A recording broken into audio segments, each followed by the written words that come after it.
मित्रों नमस्कार, मैं हूं आपका मित्र, आपका सखा, आपका फ्रेंड, आपका हितैषी, आपका मित्र, आपका दोस्त, आपका वेल विशर कमल नंदलाल। और मैं आप सभी दर्शकों का हार्दिक अभिनंदन करता हूं, आपका स्वागत करता हूं, आपका वेलकम करता हूं। एस्ट्रो तक की खास प्रस्तुति कमल नंदलाल के महा उपाय, जो आपके जीवन को सरल, सुगम और सफल बनाए, जो आपके जीवन में पॉजिटिविटी लेकर आए, जो आपके जीवन से नेगेटिविटी को दूर करे, जो आपके जीवन के अंधियारे को दूर करके ज्ञान और प्रकाश के उजाले को लेकर आए। और ज्योतिष का उद्देश्य भी यही है। ज्योतिष का उद्देश्य है अंधकार से ज्योति की तरफ जाना। ज्योतिष का मूल यही है। वेद का छठा अंग ज्योतिष कई रूपों में एक कंप्लीट शास्त्र है। ये बताता है कि कल कैसा था, ये बताता है कि आज क्या होने वाला है, और ये बताता है कि आने वाले भविष्य में क्या स्थिति रहेगी, और इसी के आधार पर आप अपनी प्लानिंग कर सकते हैं।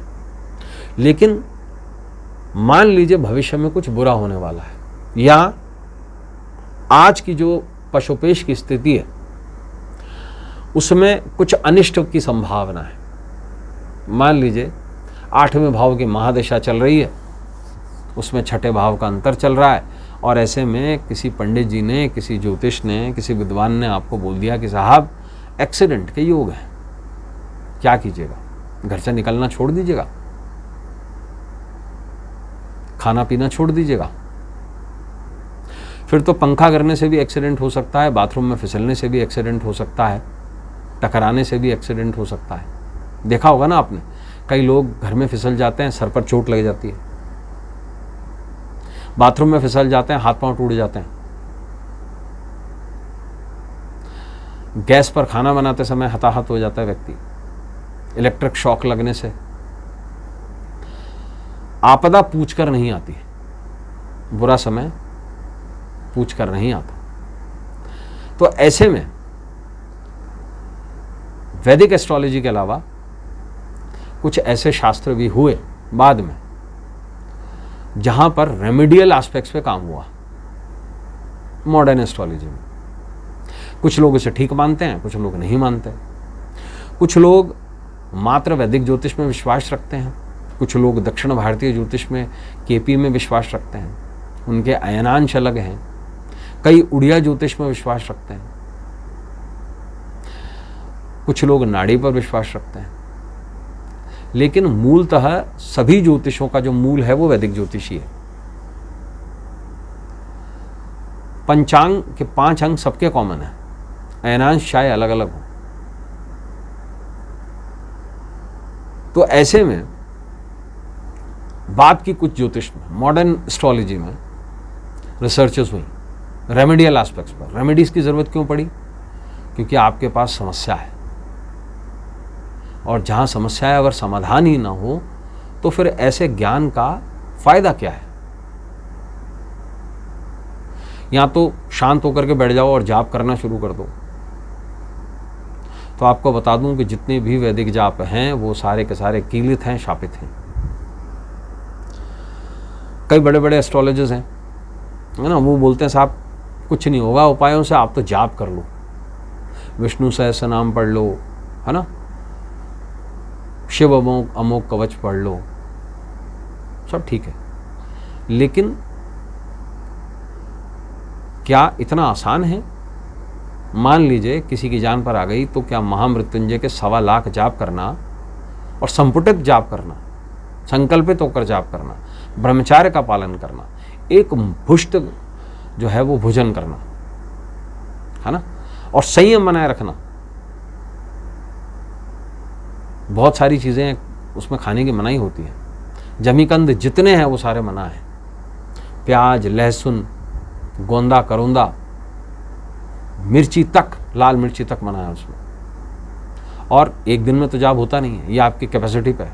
1.25 लाख जाप, मान लीजिए कि आप दिन में पूरी मेहनत लगाते हैं, 5 माला कंप्लीट कर पाएंगे संपूर्ण संपूर्ण महामृत्युंजय की। 5 माला से ज़्यादा का जाप एक आम व्यक्ति के लिए संभव नहीं है। कितने दिन लग जाएंगे? कितने दिन लग जाएंगे उसका पुरुषोच्चारण करने में? दशांश का होम, होम के दशांश का तर्पण, तर्पण के दशांश का मार्जन, मार्जन के दशांश का ब्रह्मभोज, और उसके बाद जाकर के यंत्र सिद्धि होगी।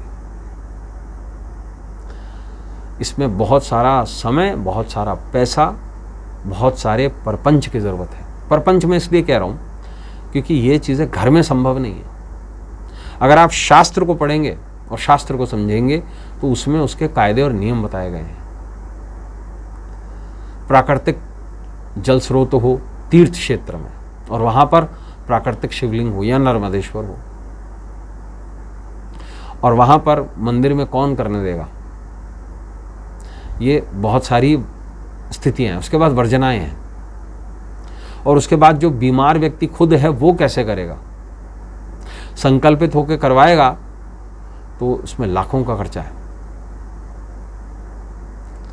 तो ऐसे में मॉडर्न एस्ट्रोलॉजी में कुछ ऐसे तरीके अपनाए गए जो फास्ट हैं लेकिन कारगर हैं। छोटा पैकेट बड़ा धमाका, क्यों?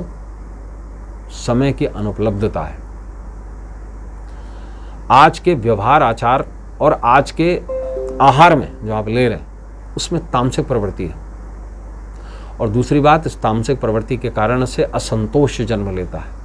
जब आप देखेंगे 15 दिन तक कोई इफेक्ट नहीं आ रहा है, 20 दिन तक कोई इफेक्ट नहीं आ रहा है, इफेक्ट आएगा 43वें दिन के बाद, तो आपकी हिम्मत वहाँ और आपका कॉन्फिडेंस जवाब देने लगता है। ऐसे में व्यक्ति का जो विश्वास होता है वो डगमगाने लगता है। हम जैसे कुछ लोग हैं जो विरले हैं, जो ये काम करते हैं या कर सकते हैं प्रोफेशनली, लेकिन क्या कीजिएगा जब आपका विश्वास डगमगाए। तो ऐसे में कुछ बहुत खास उपाय बताए गए हैं, और ऐसा आज का जो हमारा विशेष विषय है वो है रोज़ी रोज़गार का संकट, क्योंकि सबसे बड़ा संकट आज की डेट में रोज़ी रोज़गार ही है। पूजा भी तब होती है, फूल भी तब आते हैं, दिया भी तब चलता है, अगरबत्ती भी तब आती है, माचिस भी तब आता है, तेल भी तब आता है जब जेब में लक्ष्मी पड़ी है। बिना लक्ष्मी के कोई गोपाल नहीं आते, सीधी बात है। जाप करेंगे तो उसके लिए काउंटर की भी जरूरत है भैया, काउंटर भी फ्री में नहीं आता, माला भी फ्री में नहीं आती है, तुलसी भी आपसे खाद और जल मांगती है। ये सब कुछ पैसे से आता है ना। अपने मन से पूछ के देखिए ये कितनी बड़ी सच्चाई है। इस दुनिया में अर्थ के बगैर कुछ भी संभव नहीं है। तो ऐसे में अगर आर्थिक संकट सताएगा तो आपके सेंधा नमक काम आएगा। जी हाँ, सेंधा नमक का महा उपाय रोज़ी रोजगार के संकट को दूर भगाए। देखिए, सेंधा नमक का जो संबंध है वो है राहु ग्रह से, और जब कभी भी राहु की अंतर्दशा, प्रत्यांतर दशा या गोचर में ऐसी स्थिति आ जाए राहु की, तो सबसे बड़ा राहु लात मारता है पेट पे। इस बात को ध्यान रखिएगा। राहु को उतारने का सबसे अच्छा तरीका है बृहस्पति, और राहु को उतारने का सबसे अच्छा महीना माना गया आषाढ़। आषाढ़ शिव और शक्ति का महीना है, आषाढ़ विष्णु और लक्ष्मी का महीना है, जगन्नाथ जी का भी और महादेवी का भी। आषाढ़ महीने की शुरुआत साल 2026 में मंगलवार 30 जून 2026 से होने जा रही है, और ऐसे में खास आप आषाढ़ महीने के किसी भी बुधवार के दिन ब्राह्मण को सेंधा नमक दान कर दीजिए, रोजी रोजगार के संकट स्वाहा। तो दोस्तों, आज के लिए बस इतना ही। कल आपसे फिर मुलाकात होगी, इजाजत दीजिए। नमस्कार, नमः शिवाय। अगर आप मुझसे जुड़ करके अपनी समस्याओं का समाधान चाहते हैं और चाहते हैं कि आपकी समस्याओं को ज्योतिष के माध्यम से सुलझाया जाए, तो आप हमसे संपर्क कर सकते हैं, जुड़ सकते हैं एस्ट्रो तक पर।